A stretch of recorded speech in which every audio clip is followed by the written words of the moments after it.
Hello everyone. স্বাগতম জনাইছো মোৰ চেনেললৈকে। আমি ডিসকাস কৰিছিলো পাৰ্সেন্টেজ মানে শতাংশ। ইতিমধ্যে দুটা ভিডিও পাৰ্সেন্টেজৰ ওপৰত আপলোড কৰা হৈছে। প্ৰথম ভিডিওটোত আমি পাৰ্সেন্টেজ কি কি কন্ডিশনত বা কি এনেকৈ ধৰণে উলিয়াব পাৰি এইবিলাকৰ বিষয়ে সাধাৰণভাৱে ডিসকাস কৰিছিলো। পিছৰ ভিডিওটোত আমি পাৰ্সেন্টেজৰ ওপৰত কেইটামান কোৱেশ্চন লৈ আহিছিলো। আজিৰ ভিডিওটোত মই পাৰ্সেন্টেজৰ ওপৰতে কিছুমান কোৱেশ্চন লৈ আহিছো। আৰম্ভ কৰো প্ৰথম কোৱেশ্চনৰ পৰা দেখা যাওক কি দিয়া আছে ইয়াতে। This if the price of sugar decrease by 12%, a man can buy 3 kg more sugar for rupees 66. Find the original price of sugar per kg. মানে কি কৈছে যদি সুগাৰৰ দামটো মানে চেনিৰ দামটো যদি ডিক্ৰিজ হয় 12% মানে যদি 12% দাম কমি যায় তেনেহলে এজন মানুহে 3 কেজি চেনি বেছিকৈ কিনিব পাৰে আৰু প্ৰাইচটো দিয়া আছে কিমান 66 বুলি দিয়া আছে। তেনেহলে আমাক সুধি আছে যে অৰিজিনাল প্ৰাইস কিমানখিনি আছিল সুগাৰৰ। এটো আমি আগতে কৰি অহা ধৰণৰ এক কোৱেশ্চন যত আমাৰ যেটো খৰচৰ পৰিমাণটো কি থাকে ফিক্স থাকে। আমি আগতে এনেকুৱা কোৱেশ্চন কৰি আছো। কেনেকুৱা কোৱেশ্চন আছিল যে এটা বস্তুৰ দাম আমাৰ কি হল সাপোজ ইনক্ৰিজ হৈ গল। এই কেছতে কৈ আছো আমি যে সুগাৰৰ দামটো ইনক্ৰিজ হৈ গল। ইনক্ৰিজ হোৱাৰ কাৰণে তেওঁলোকৰ যেটো কনজাম্পশন বা কোৱান্টিটি তেওঁলোকৰ কি হ'ব ডিক্ৰিজ হৈ যাব। কিহৰ কাৰণে কাৰণ তেওঁলোকে যেটো টোটাল এক্সপেন্ডিচাৰ হে এক্সপেন্ডিচাৰটো সেম ৰাখিব লাগিব। এনেকুৱা অংক আমি আগতে কৰি আহিছো। আগৰ অংকবিলাকত আমাক কোৱা আছিল খালি যে টোটাল এক্সপেন্ডিচাৰ ৰিমেইন সেম বুলি মানে একে থাকিব। কিন্তু ইয়াতে আমাক টোটাল এক্সপেন্ডিচাৰটো দিয়া আছে আৰু এক্সপেন্ডিচাৰ কিমানখিনি হয় 66 रुपीस হয়। তাৰ মানে ফ্যামিলিটোৱে বা মানুহজনে 66 रुपीस খৰচ কৰে। কিন্তু কন্ডিশনটো কি দিছে যে যদি 12% দাম চেনিৰ কাৰণে কমি যায় তেনেহলে 3 কেজি তেওঁ কি কৰে বেছিকৈ সুগাৰ কিনে কাৰণ তেওঁৰ যেটো টোটাল এক্সপেন্ডিচাৰ এটো সেম হয়।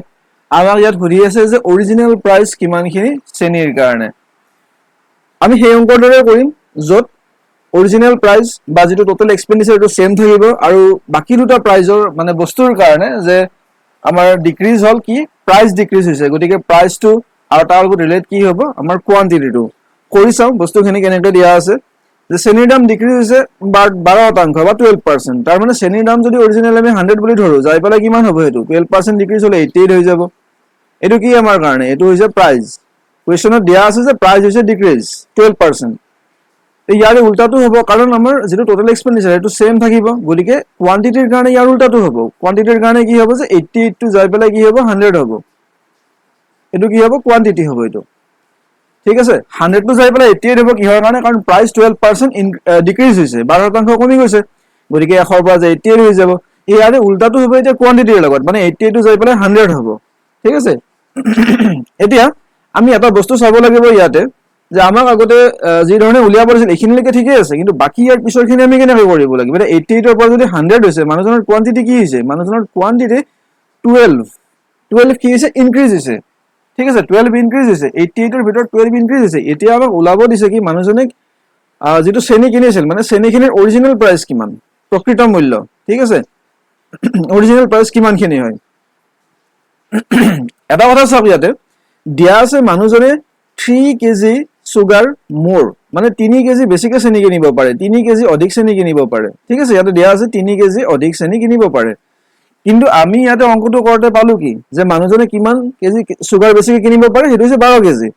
এতিয়া চাওক আমাক কোৱেশ্চনত দিয়া আছে 3 কেজি আৰু আমি ইয়াতে উলালো কি 12 কেজি বা যেটো কম্পাৰিজন কৰিলো কম্পাৰিজন মতে পাইছো ইয়াতে আমি 12 কেজি গতিকে এই 3 কেজি আৰু 12 কেজিটো আমি এটা মিলাব লাগিব। বুজি পাইছে নিশ্চয় 3 কেজি আৰু 12 কেজিটো মিলাব লাগিব। কেনেকৈ মিলাম যদি আমি 3 ক 12 ক ডিভাইড কৰো কিহেৰে ডিভাইডেড বাই যদি 4 কৰো তেতিয়া হলে আমি কি পাম ইকুৱেল টু কি পাম 3 পাম। তাৰ মানে কোৱেশ্চনত আমাক দিয়া আছিল যে 3 কেজি অধিক চেনি পায় বা কিনিব পাৰে মানুহজনে।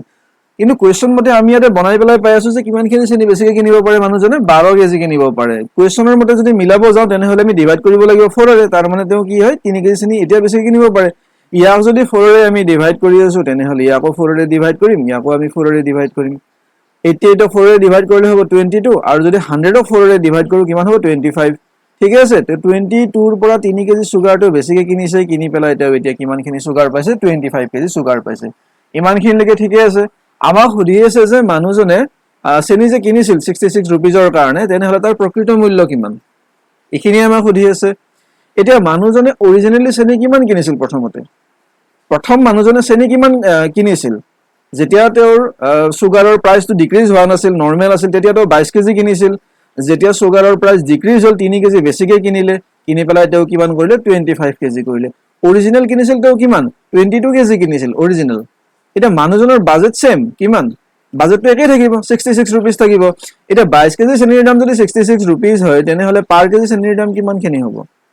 66 divided by 22 তাৰ মানে 3 KG 3 rupees 3 rupees per KG ঠিক আছে বুজি পাইছা নিশ্চয় আগৰ কোৱেশ্চনৰ দৰে একে হয় ইয়াতে যেটো আমাৰ খৰচ কৰিব লগা টকা হেতু ৰিমেইন সেম আছে আমাৰ কিন্তু ধৰি দি দিছে ইয়াতে আমাক আগৰত আমি গম পোৱা নাছিলো ইয়াতে আমাক দি দিছে 66 আমি ইয়াতে উলিয়ালো যে 80 ৰ পৰা 88 ৰ পৰা যাই পেলাই 100 হ'ব তাৰ মানে 12 কেজি তো চেনি বেছিকৈ কিনিব পাৰিব কোৱেশ্চনত দিয়া আছে 3 কেজি বুলি তো 12 ৰ লগত যদি আমি 3 টো মিলাব লাগে ডিভাইডেড বাই 4 কৰিব লাগিল আলটিমেটলি ইয়াকো কৰিব লাগিব ঠিক আছে তেনেহলে মানুহজনে অৰিজিনালি কিনিছিল 22 কেজি চেনি তো এতিয়া 22 কেজি চেনি যদি কিনিছিল কিমানত 66 ত কিনিছিল এতিয়া তেনেহলে অৰিজিনাল প্ৰাইচটো কিমান হ'ব 66 divided by 22 equal to 3 ঠিক আছে নিশ্চয় আশা কৰিছো বুজি পাইছে নেক্সট কোৱেশ্চন লৈকে যাও ওকে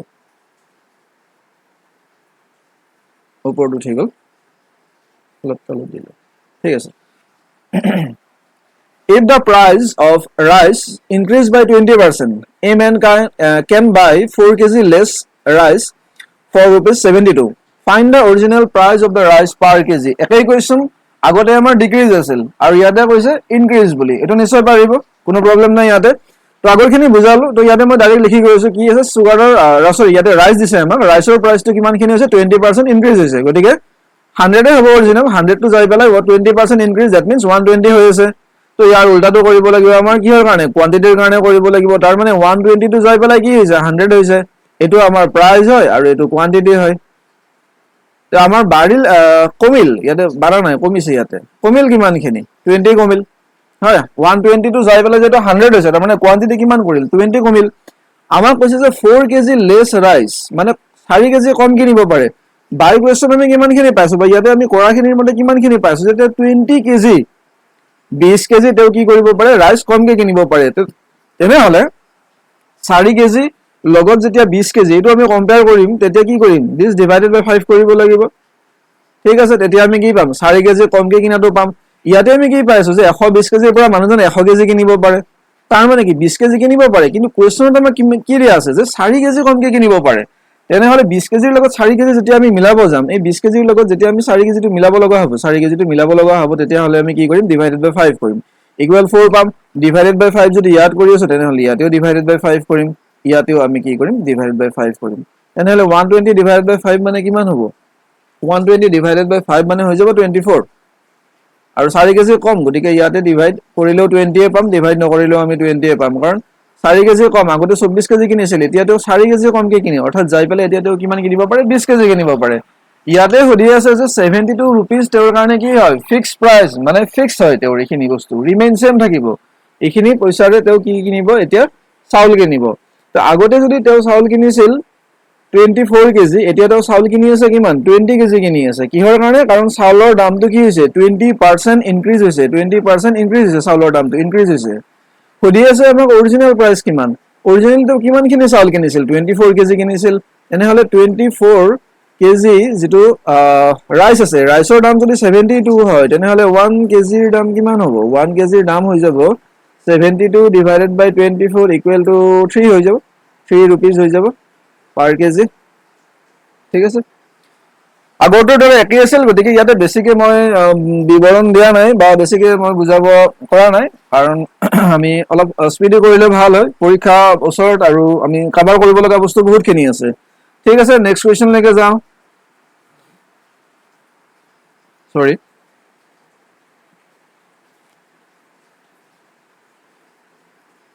okay ইয়াত দিয়া আছে the price of barley is reduced by 2% মানে barleyৰ দামটো 2% কমিছে reduce হৈছে how many kg of barley can now he bought for the money which was sufficient to buy 49 kg of barley earlier ঠিক আছে ইয়াতে আমাক কিন্তু প্রাইস কোৱা নাই যে ইমানখিনি প্ৰাইজৰে তেও আগতে বাৰ্লি কিনিছিল এতিয়া ৰিডিউস হোৱাৰ কাৰণে কিমান বেছিকে কিনিব বা কিমান কেজি কিনিব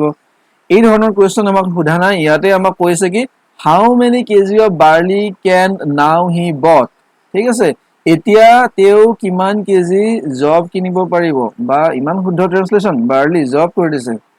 ধন্যবাদ দেই কৌটিল্য আগতে 49 কেজি তেও জব কিনিব পাৰিছিল আৰু এতিয়া তেও যদি 2% হ্ৰাস হৈছে দামটো তেনেহলে সেই 49 কেজি কিনিছিল আগতে তেনেহলে হিখিনি প্ৰাইজেৰে এতিয়া তেও কিমান কেজি কিনিব পাৰিব আমাক কোৱেশ্চনটো হেতু কৰি আছে ওলোৱা নিয়মখিনি একে আমি কৰি লও যে 2% হ্ৰাস হৈছে মানে দাম 2% হ্ৰাস হৈছে দ্যাট মিন্স 100 টু যাই পেলাই কিমান হ'ব 98 হৈ যাব এটো কি হৈছে প্ৰাইজ হৈছে তেনেহলে কোৱান্টিটিটো কি হ'ব উল্টা হ'ব কোৱান্টিটি কি হ'ব 98 টু যাই পেলাই 100 হ'ব এটো কি কোৱান্টিটি এতিয়া ইয়াতে আমি লক্ষ্য কৰিলে দেখা পাম যে 2 কেজি তোৰ বাঢ়ি আছে কিমানত 98ত আগতে যদি তেও 98 কিনিছিল এতিয়া তেও কিমান কিনি আছে এতিয়া তেও 100 কিনি আছে কিহৰ কাৰণে কাৰণ বাৰ্লিৰ দাম 2% লেজ হৈছে বা জবৰ দাম 2% লেজ হৈছে গতিকে তেও বেছিকৈ কিনিব পাৰিব তেও 2 কেজি বেছিকৈ কিনি আছে কোৱেশ্চনটো কি কৈ আছে যে আগতে 49 কেজি জব কিনিবলৈ আচ্ছা হাউ মেনি কেজি অফ বাৰ্লি কেন নাও হি বট তেও কিমান কেজি বাৰ্লি কিনিব পাৰিব ঠিক আছে এতিয়া তেও কিমান কেজি বাৰ্লি ওকে এতিয়া তেও কিমান কেজি বাৰ্লি কিনিব পাৰিব ঠিক আছে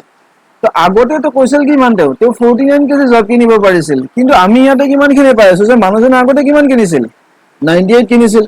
কিন্তু আমাৰ কোৱেশ্চনত কি দিয়া আছে যে আগতে মানুহজনে 49 কেজি জব কিনিছিল তেনেহলে 98 টু 49 বনাবৰ কাৰণে আমি কি কৰিব লাগিব ডিভাইডেড বাই 2 কৰিব লাগিব সো 98 ডিভাইডেড বাই 2 তাৰ মানে কিমান ইয়াতে 49 হ'ব তো ইয়াকো যদি আমি ডিভাইডেড বাই 2 কৰো ইকুৱেল টু 1 হ'ব ডিভাইডেড বাই 2 কৰো এতিয়া 50 হৈ যাব তাৰ মানে মানুহজনে আগতে 49 কেজি কিনিছিল এতিয়া 1 কেজি বঢ়াইছে বঢ়োৱাৰ কাৰণে তেও এতিয়া 50 কেজি জব কিনিব পৰা হৈছে বা বাৰ্লি কিনিব পৰা হৈছে ঠিক আছে কোৱেশ্চনটোত আমাক কৈছে যে বৰ্তমান তেও কিমানখিনি কিনিব পাৰিব বৰ্তমান তেও কিমান কিনিব পাৰিব 50 কেজি কিনিব পাৰিব ইয়াত প্ৰাইচৰ লগত কোনো ৰিলেচন নাই প্ৰাইচ সেম ৰিমেইন সেম আমি যি তিনিটা অংক এতিয়ালৈকে কৰিলো গোটেইকেইটা অংকতে আমাৰ প্ৰাইচ ৰিমেইন সেম একেই থাকিব কিন্তু দুটা কোৱেশ্চনত আমাক বেলেগ বেলেগ সুধিছিল আৰু ইয়াতে আমাক সুধি আছে যে তেও আগতে 49 কেজি কিনিব পাৰিছিল বৰ্তমান তেও কিমান কেজি কিনিব পাৰিব কোৱেশ্চন এটোৱে আছিল নিশ্চয় বুজি পাইছে নেক্সট কোৱেশ্চন লৈকে যাও দেখা যাওক কি দিয়া আছে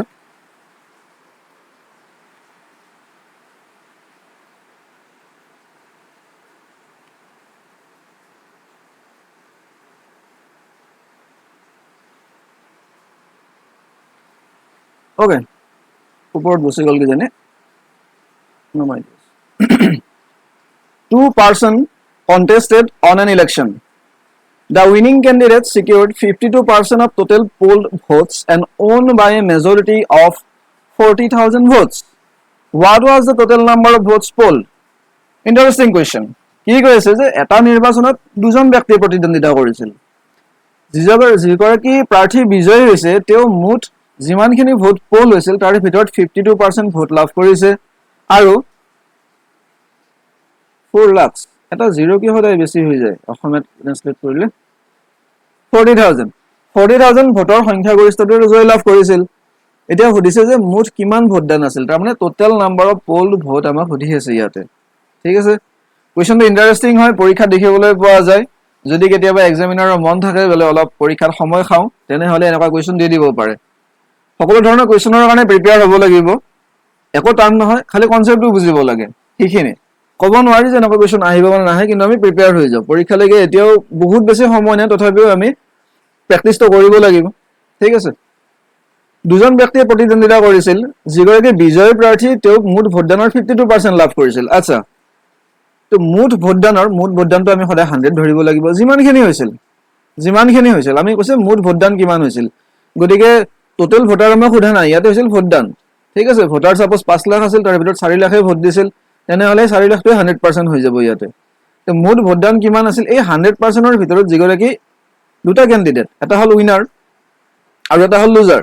তেনেহলে উইনাৰে কিমানখিনি ভোট লাভ কৰিছে 52% ভোট লাভ কৰিছে ঠিক আছে উইনাৰে ভোট লাভ কৰিছে কিমানখিনি 52% ভোট লাভ কৰিছে টোটাল পোলড ভোটৰ ক্ষেত্ৰত কৈ আছো আমি ইয়াতে তে উইনাৰ যদি 52% ভোট লাভ কৰিছে ক্যান্ডিডেট দুজন তেনেহলে বাকি জন ক্যান্ডিডেট থাকিল মানে যিজন লুজাৰ হল তেওঁৰ কাৰণে ভোট কিমানখিনি থাকি যাব obviously 48% থাকি যাব হয় দুটা মিলি পেলাই আমাৰ 100% হ'ব তো উইনাৰে লাভ কৰিছে 52% ভোট এন্ড লুজাৰে লাভ কৰিছে 48% ভোট এতিয়া চাওক দুইটাৰ মাজত ডিফাৰেন্স কিমানখিনি 4% 52 minus 48 equal to 4%. হয় গতিকে উইনাৰে 52 এণ্ড লুজাৰে 48 তাৰ মানে মাত্ৰ 4% ভোটৰ ডিফাৰেন্সত প্ৰাৰ্থীগৰাকী জিকিছে আমাৰ কি কৈছে যে তেওঁ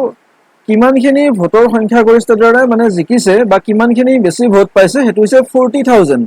তাৰ মানে 4% ইকুৱেল টু 40000 সংখ্যাগৰিষ্ঠতা মানে কি সাপোজ এজন মানুহে 100টা ভোট পাইছে আৰু এজন মানুহে 120টা ভোট পাইছে তেতিয়া আমি কি কম যে 20টা ভোটে বেছিকৈ পাইছে বা 20টা ভোটৰ সংখ্যাগৰিষ্ঠতাৰে তেওঁ ইলেকশ্যন জিকিছে বা যি হোক ডিফাৰেন্স হ'ব দিস মাইনাস দিস গতিকে ইয়াতে প্ৰথম ক্যান্ডিডেট গৰাকীয়ে যিমান ভোট পাইছে দ্বিতীয় ক্যান্ডিডেট গৰাকীয়ে তাতকৈ 4% ভোট কমকৈ পাইছে আৰু ইয়াতে কৈছে যে এই 4% মানে হল আমাৰ 40000 আমাক উলিয়াব দিছে কি মুঠ ভোটদান দ্যাট মিন্স 100% উলিয়াব দিছে আমি ইজিলি উলিয়াব পাৰিম এতিয়া বুজিব লগা বস্তু এইখিনিয়ে যে ডিফাৰেন্সৰ কাৰণেহে আমাক এইখিনিয়ে কৈছে কিছুমানে কি কয় এই কোৱেশ্চনটো বা কিছুমানৰ মানে অসুবিধাটো কোনখিনি ধৰে মই কৈছো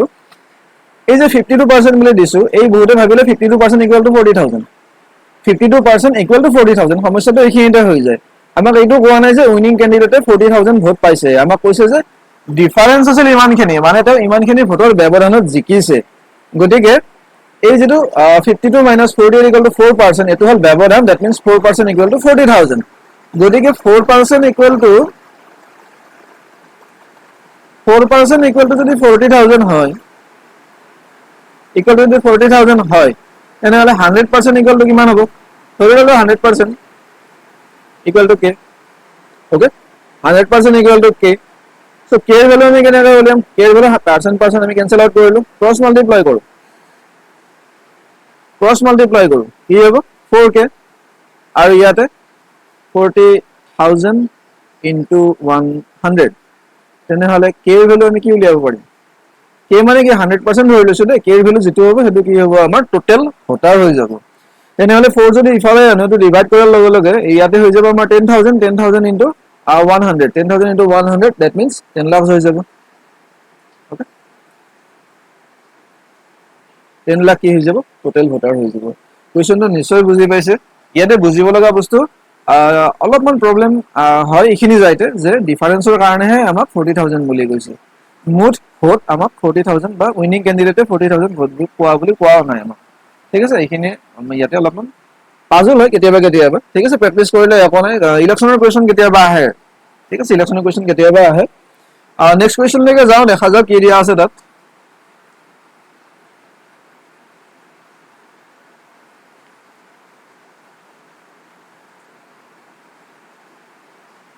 okay আৰু এটা ইলেকশনৰ কোৱেশ্চন দিছে ইয়াতে in an election a candidate got 60% of the total valid vote আচ্ছা ইয়াতে valid ভোটৰ কথা কৈ আছে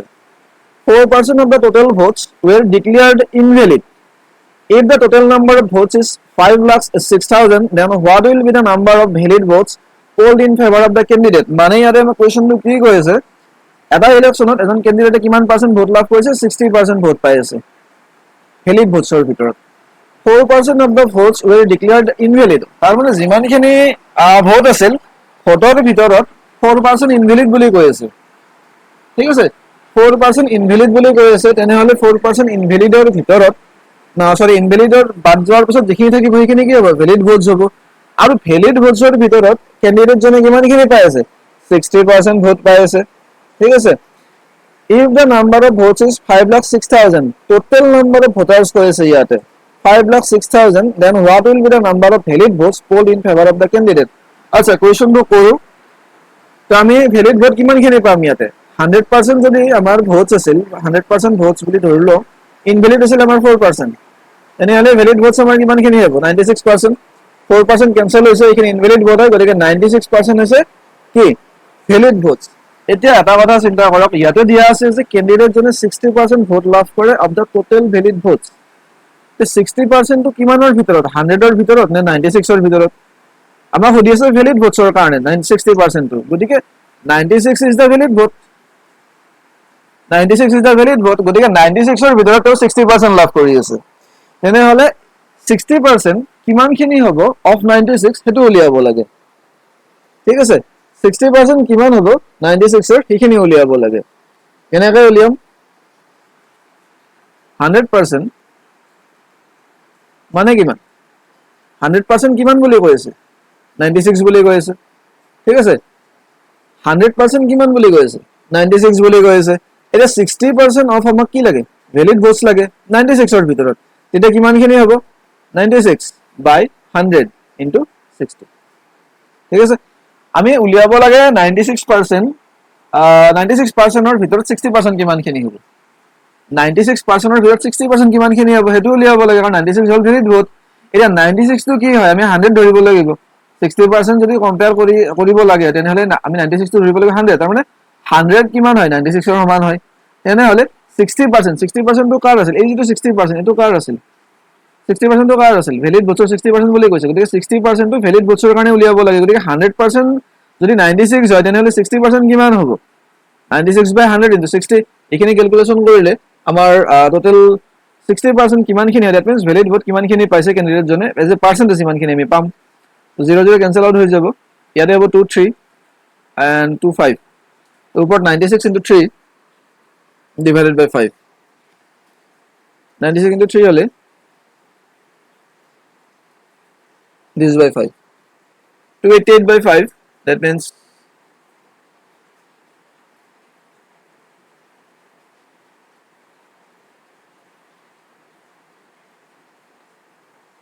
57.6 60% তো ভ্যালিড ভোটস পাইছে 60% ভ্যালিড ভোটস মানে অৰিজিনাল যিমানখিনি ভোটস আছিল 100% 100% ৰ ভিতৰত তেও পাইছে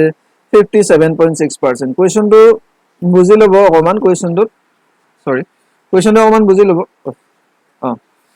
কোৱেশ্চনটোত কৈ আছে যে 4% ভোট কিন্তু ইনভ্যালিড হৈছে টোটাল 100% ভোটৰ ভিতৰত 4% ইনভ্যালিড হৈছে তাৰ মানে 96% হে ভ্যালিড ভোট পোল হৈছে এতিয়া ক্যান্ডিডেট জনে পাইছে 60% of the total valid votes ঠিক আছে ক্যান্ডিডেট জনে পাই আছে 60% of the total valid votes এটা 4% যেতিয়া ক্যান্সেল হল 96% টো হৈ গল আমাৰ কাৰণে ভ্যালিড ভোট এই 96 ৰ পৰা 60% কিমান হ'ব তাৰ মানে 96 ৰ 60% কিমানখিনি হ'ব হেতু উলিয়াব লাগে 96 ৰ 60% কিমানখিনি হ'ব 57.6 হৈ যাব ঠিক আছে ইয়াতে এইখিনি বস্তু বুজিব লগা আছিল বাকিখিনি বাৰু সহজ হয় কৈছে কি total number of poll vote equal to 5,06,000 তো 100% আমাক দি আছে 5,06,000 তেনেহলে 57.6 উলিয়াব লাগে ঠিক আছে তো আগৰ দৰে একে হ'ব এটো 100% কি দি আছে আমাক ইকুৱেল টু 5,06,000 দিয়া আছে তো আমাক লাগে কি 57.6% লাগে ধৰি ললো this equal to x 100% equal to 5,06,000 দিয়া আছে তেনেহলে 57.6% লাগে x 100 cancel out হৈ যাব cross multiply কৰিলে আমাৰ 100x আহিল ইফালে and ইফালে হৈ যাব 5,06,000 into 57.6 57.6 cancel out কৰিব পাৰি 100 এ ডিভাইড কৰিলে অসমীয়া কথা হৈ যাব ঠিক আছে আমি আগতে 100 এ ডিভাইড কৰিলো 100 যে ডিভাইড কৰিম তেনেহলে ডেসিমেল দুই ঘৰ আগত ইয়াতে আহি যাব তাৰ মানে একবাৰ ইনটু টু কৰি দিও 6 এখানে 0.576 দুই ঘৰ আগত আহি যাব আৰু ইয়াৰে কাৰণে যদি ইনটু কৰো তিনটা জিৰোৰে ইনটু কৰিলে তেনেহলে ডেসিমেলটো আমাৰ গুছি যাব তাৰ মানে ইয়াতে আমাৰ আহিব 506 ইয়াতে ডেসিমেল কমাটো না লাগে 576 এটো মুছি দিও কমাটো না লাগে ইয়াতে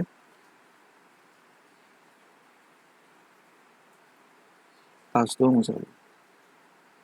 হ'ব পাঁচটো দি দিম 506 into 576 ঠিক আছে তো এখানে যদি আমি ইনটু কৰো এইখানে যদি ইনটু কৰা যায় তেনেহলে ৰিজাল্ট ওলাব 2,91,456 ইমানখিনি হ'ব যদি এখিনি ক্যালকুলেশন কৰা যায় তাৰ মানে প্ৰাৰ্থীজনৰ সপক্ষে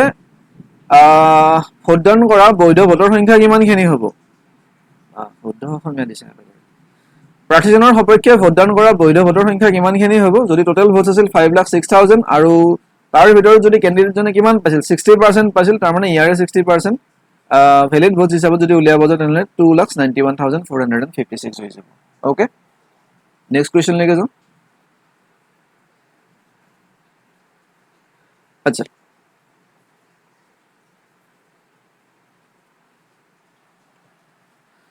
তো একেবাৰে বেসিক কোৱেশ্চন হয়, কেতিয়াবা পৰীক্ষাত এনেকুৱা কোৱেশ্চনো আহে, অকল সেইবিলাক কোৱেশ্চনৰ কাৰণে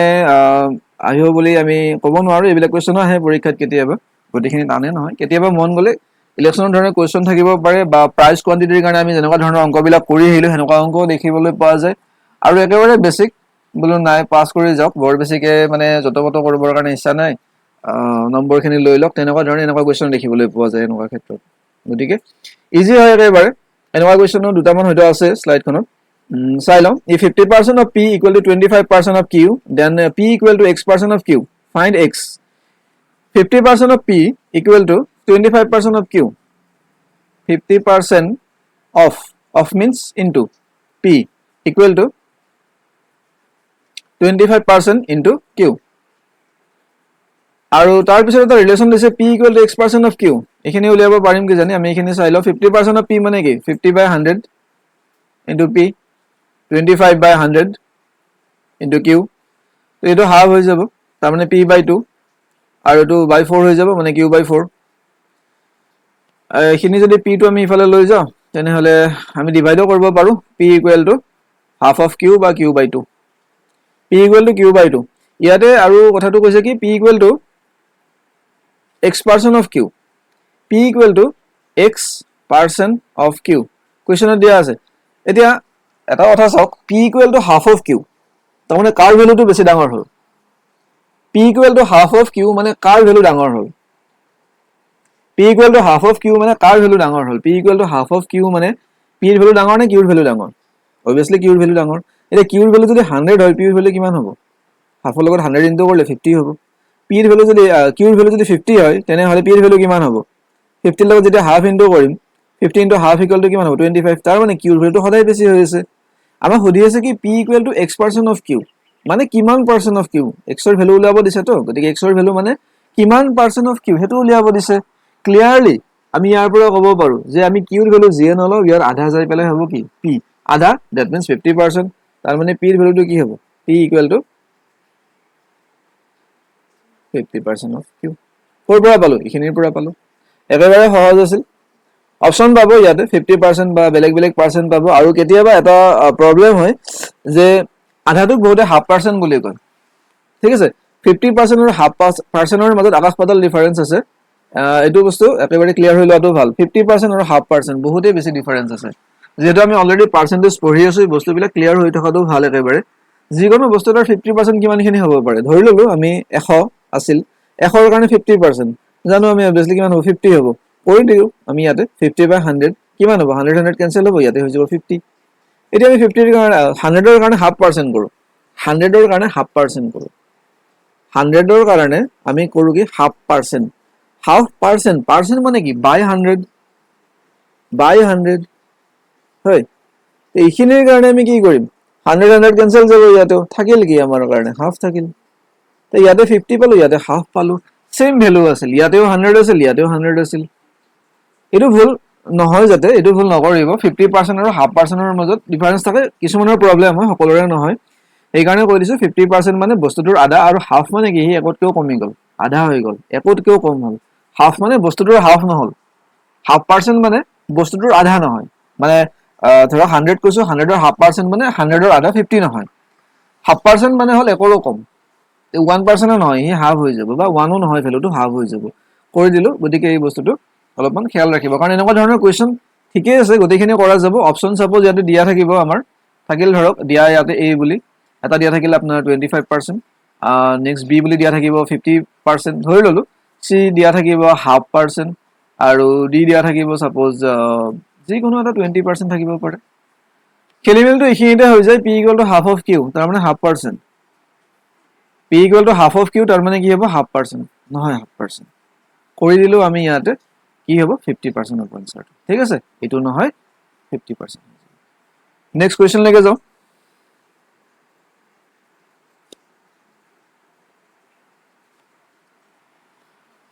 If 20% of a plus b equal to 50% of b, then find the value of 2a minus b by 2a plus b. সহজ কুৱেশ্যন, আগৰটোৰ দৰে হয়, অলপ চলপ কৰিব লাগে খালি বস্তুখিনি। কৰি লওঁ। a plus b ৰ 20% মানে 20% of a plus b, মানে 20% মানে কি? 20/100 20/100 কি হয় a plus b equal 50% of b equal 50% of b. Then find the value of 2a minus b divided by 2a plus b. এইখিনি solve কৰো কি ওলাব 1/5 ওলাব মানে ওপৰত আহিব a plus b